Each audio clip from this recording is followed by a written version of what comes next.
Renungan Kefas, Selasa, 9 Mei 2023. Roh itu adalah seluruh Allah Tritunggal.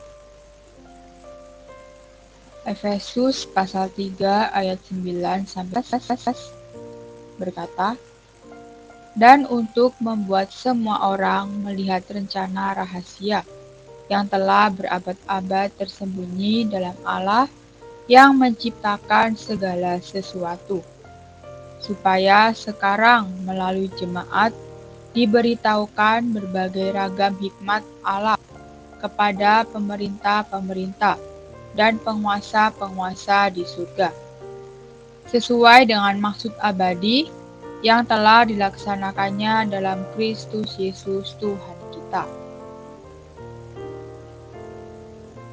Dengan cara apakah Allah yang tak terbatas didispensikan ke dalam manusia? Bapa dengan dirinya sendiri tidak dapat mencapai kita.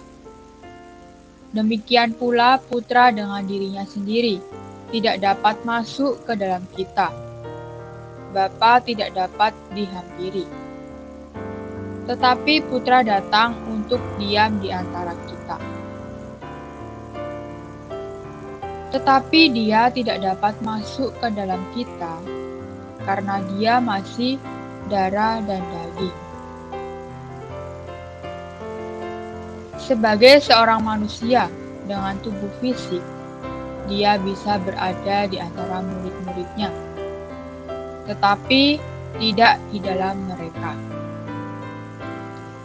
Sehingga Dia memberitahu murid-muridnya bahwa Dia harus mati dan dibangkitkan. Melalui kematian dan kebangkitannya, bentuknya berubah dari bentuk fisik ke dalam bentuk rohani. Allah Bapa diwujudkan di dalam Allah Putra, dan Allah Putra diwujudkan, ditransmisikan, dialami, dan didapatkan oleh kita di dalam Allah Roh. Roh itu sebagai yang ketiga di dalam Allah Kepala adalah Allah menjadi perwujudan dan pengalaman kita. Arus listrik adalah suatu ilustrasi dari roh itu sebagai penerapan Allah Tritunggal. Terpisah dari arus listrik, listrik tidak dapat digunakan atau diterapkan. Di dalam penerapannya, listrik perlu menjadi arus listrik. Namun, arus bukan sesuatu yang berbeda dari listrik itu sendiri. Arus listrik secara sederhana adalah listrik di dalam gerak. Dalam beberapa prinsip, roh itu adalah penerapan Allah Tritunggal kepada kita. Roh itu adalah arus dari Allah Tritunggal kepada kita untuk diterapkan. Dia adalah Allah Tritunggal di dalam gerak. Roh Kudus adalah pencapaian Allah Tritunggal yang ultima dan telah terampungkan kepada kita. Roh Kudus mencapai Anda, hanya Dia, Allah Kepala yang ketiga, datang, dan bahwa Bapa dan Putra tetap tinggal di surga. Banyak orang Kristen mempunyai pemahaman yang sedemikian.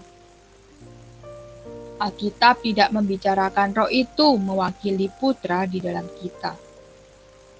Sebaliknya, menurut kitab suci, ketika Roh Kudus datang, Putra datang bersamanya dan di dalamnya. Bapa juga datang bersama Putra dan Roh itu. Ini berarti ketika Roh Kudus datang kepada kita, seluruh Allah Tritunggal datang. Menurut Alkitab, kita bisa berkata bahwa Bapa adalah sumber, Putra adalah sungai, dan Roh itu adalah arus. Betapa ajaibnya bahwa Roh Kudus adalah capaian Allah Tritunggal yang telah rampung terhadap Anda dan saya.